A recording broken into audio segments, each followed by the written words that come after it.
Viewers Venkate ड्रामे में अब आप लोग देखेंगे कि तौकीर साहब अपने मज़र के बिल्कुल करीब पहुंचकर फिर हार बैठा, क्योंकि तौकीर की बातें अब नुसरत ने सुनी और नुसरत को सारी हकीकत मालूम हो गई।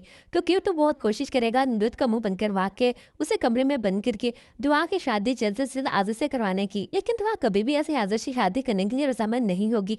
फिर नुसरत ही दुआ को बताएगी कि हमारा असल दुश्मन तुम्हारा अपना बाप तौकीर है, जिसको तुमने और तुम्हारी दादी ने मेरे लिए चुना था। इसने ही हमारी जिंदगियां बर्बाद की हैं।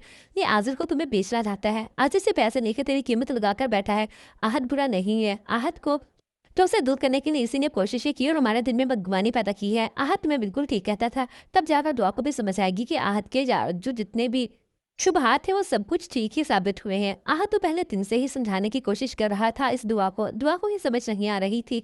बाप की मोहब्बत भी दी थी ना, तो उससे वो नहीं खत्म करना चाहती थी। इसी वजह से वो अपने बाप कि मोहब्बत में आकर आहत के कोई पास सुनने के लिए तैयार नहीं थी। अब उसे पछतावा हो रहा है कि उसने कैसा इंसान चुन लिया अपनी माँ के लिए। अपनी हंसती बसती जिंदगी खुद ही उजाड़ दी। अपनी दादी की मौत की वजह भी उसका वही बाप बन गया जिसे उसने खुद अपनी माँ के लिए चुना था। अब जाकर दुआ के सामने ये हकीकत भी खुल जाएगी कि नूर बार खाला था कतल किसी और ने नहीं, बल्कि इसी तौकीर ने करवाया था और डकैती भी इसी ने करवाई थी। और यहाँ तक के हद के गोदाम में आग इसी ने लगवाई और उसकी शादी भी इसी ने रुकवाई। इस वजह से अब इस तौकीर को तो कोई बख्शने वाला नहीं। और दूसरी तरफ ज़ेबुन नसाब भी हकीकत के करीब पहुंच चुकी है और उसे भी ये बात पता चल जाएगी कि सब कुछ के पीछे ये आज़र ही है, जिसके बाद आज़र को तो जेल की सलाखों की हवा खानी पड़ेगी। और उसके हाथ कुछ भी नहीं आएगा, ना उसके चचा की दौलत, ना ज़ेबुन नसाब की दौलत, क्योंकि ज़ेबुन नसाब इस आज़र के हाथ कुछ भी नहीं लगने देगी।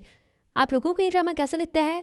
कमेंट सेक्शन में लाजमी बताया करें। हमारी वीडियो पसंद आई तो वीडियो को लाइक करें, दोस्तों के साथ ज़रूर शेयर करें।